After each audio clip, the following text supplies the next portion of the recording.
Hello welcome back. ഇന്ന് നമ്മൾ ഉണ്ടാക്കുന്നത് നല്ലൊരു ബീഫിൻ്റെ റെസിപ്പിയാണ് കേട്ടോ. ഒരു ബീഫ് വരട്ടാണ്. അപ്പോൾ ഇത് വളരെ എളുപ്പത്തിൽ തന്നെ ഉണ്ടാക്കാൻ പറ്റുന്നതാണ്.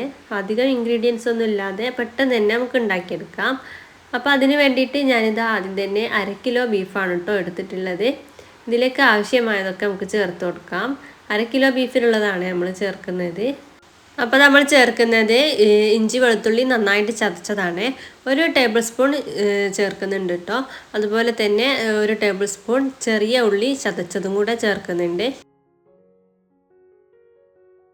ഇനി ഇതിലേക്ക് ആവശ്യമായ പൊടികളൊക്കെ ചേർത്ത് കൊടുക്കാം കേട്ടോ. അപ്പോൾ ഇതാ ഒരു 4 ടീസ്പൂൺ മല്ലിപ്പൊടി ചേർക്കുന്നുണ്ട്, അല്ലെങ്കിൽ 2 ടേബിൾ സ്പൂൺ മല്ലിപ്പൊടി. അതുപോലെ തന്നെ 1 ടീസ്പൂൺ മഞ്ഞൾപ്പൊടിയും 1/2 സ്പൂണ് ഗരം മസാല പൊടിയും ചേർക്കുന്നുണ്ട്. പിന്നെ എരിവിന് ആവശ്യത്തിനുള്ള കുരുമുളക് പൊടി ചേർക്കാം കേട്ടോ. ഞാനിപ്പോൾ ഒരു 1/4 സ്പൂൺ കുരുമുളക് പൊടിയെ ചേർക്കുന്നുള്ളേ. ഇതിനി കൈകൊണ്ട് നന്നായിട്ട് തന്നെ മിക്സ് ചെയ്ത് കുഴച്ചെടുക്കാം കേട്ടോ. എന്നിട്ട് ഒരു 15 മിനിറ്റ് റെസ്റ്റ് ചെയ്യാൻ വെക്കാം. പിന്നെ അതിലേക്ക് ആവശ്യത്തിനുള്ള വെള്ളം ഒഴിച്ച് കൊടുക്കുന്നുണ്ട്. അപ്പോൾ ഇതാ ഞാൻ ബീഫിൻ്റെ മുകളിലായിട്ട് കുറച്ച് വരുന്ന രീതിക്കാണ് വെള്ളം ഒഴിച്ചിട്ടുള്ളത്.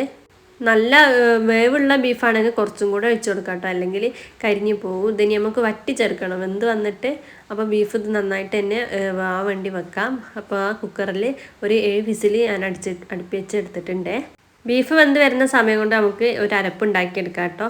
ഇതിന് വേണ്ടിയിട്ട് കുറച്ച് കറിവേപ്പില എടുത്തിട്ടുണ്ട്. അതുപോലെ കുറച്ച് വലിപ്പമുള്ള 3 ചെറിയുള്ളി, ചെറുതാണെങ്കിൽ കുറച്ചും കൂടെ എണ്ണം കൂട്ടിയെടുത്താൽ മതി. പിന്നെ 2 പച്ചമുളകും ഇതും കൂടെ ഒന്ന് നമുക്ക് ക്രഷ് ചെയ്തെടുക്കാം. അപ്പോൾ അതൊരു 7 വിസിലൊക്കെ ആയപ്പോൾ ബീഫ് നന്നായിട്ട് തന്നെ വെന്ത് വന്നിട്ടുണ്ട്. ഇതിനി നന്നായിട്ട് നമുക്ക് വറ്റിച്ചെടുക്കേണ്ടതുണ്ട്. അപ്പോൾ ഇതാ വറ്റിച്ചെടുത്തിട്ടുണ്ട് കേട്ടോ. ഇത് അധികം വറ്റിയിട്ടില്ല. ഇനി ഇതിലേക്ക് നമ്മൾ ക്രഷ് ചെയ്ത് വെച്ചിട്ടുള്ള കറിവേപ്പിലയും അതുപോലെ തന്നെ ചെറിയുള്ളിയും പച്ചമുളകും ഇല്ലേ, അതും കൂടെ ഇതിലേക്ക് ചേർക്കുന്നുണ്ട്.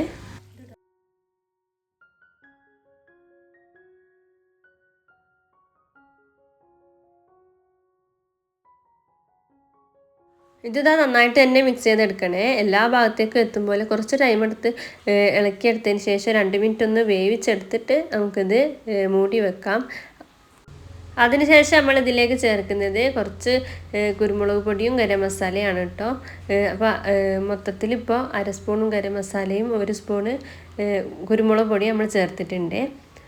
കുരുമുളക് പൊടി ഇനി എരിവിന് ആവശ്യം അനുസരിച്ച് നിങ്ങൾക്ക് ചേർത്ത് കൊടുക്കാവുന്നതാണ്. കുറയ്ക്കണമെങ്കിൽ അങ്ങനെ ചെയ്യുന്നതാണ്.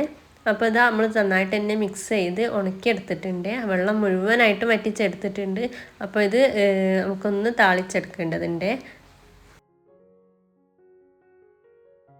അതിന് വേണ്ടിയിട്ട് നമ്മളിതാ ഒരു പാനിലേക്ക് ആ ബീഫ് മാറ്റിയതാണ് കേട്ടോ. ആ പാത്രത്തിൽ തന്നെ നമ്മൾ കുറച്ച് വെളിച്ചെണ്ണ ഒഴിച്ച് കൊടുത്തിട്ടുണ്ട്. അതിലേക്ക് തേങ്ങാക്കൊത്തും കൂടെ ഇട്ട് കൊടുത്തിട്ടുണ്ട്. തേങ്ങാക്കൊത്ത് ഒന്ന് പകുതി മൂത്ത് വരുമ്പോൾ ചെറിയ ഉള്ളി ഒരു കുറച്ച് അത്യാവശ്യം അധികം ഉണ്ട് കേട്ടോ, ഇതിലേക്ക് ഇട്ട് കൊടുത്തിട്ടുണ്ട്. ചെറിയ ഉള്ളി അധികം നൈസാക്കി അരിയാതെ ഒരു 3-4 കഷ്ണമാക്കിയിട്ട് അരിഞ്ഞിട്ടിട്ടുള്ളതാണ്. ഇത് രണ്ടും കൂടെ ഒരുമിച്ച് മൂത്ത് വന്നോളൂ. അപ്പോൾ ഇതാ തേങ്ങാക്കൊത്തും ചെറിയുള്ളിയൊക്കെ നന്നായി മൂത്ത് വന്നിട്ടുണ്ട്. കരിഞ്ഞു പോവാതെ നോക്കണേ.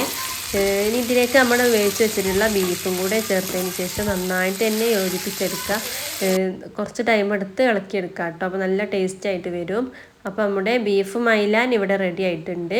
അപ്പോൾ ഇതുപോലെ എല്ലാവരും ഒന്ന് ട്രൈ ചെയ്ത് നോക്കാം കേട്ടോ. എല്ലാവർക്കും വളരെ ഇഷ്ടപ്പെടുന്ന റെസിപ്പിയാണ്. നമുക്ക് ചോറിൻ്റെ കൂടെ അല്ലെങ്കിൽ അപ്പത്തിൻ്റെ കൂടെ ഒക്കെ കൂട്ടാവുന്നതാണ്. വളരെ ടേസ്റ്റി ആയിട്ടുള്ള ഒരു റെസിപ്പിയാണ്. എല്ലാവരും അഭിപ്രായം പറയണേ ഉണ്ടാക്കി നോക്കിയിട്ട്. അപ്പോൾ ഓക്കെ, ബൈ.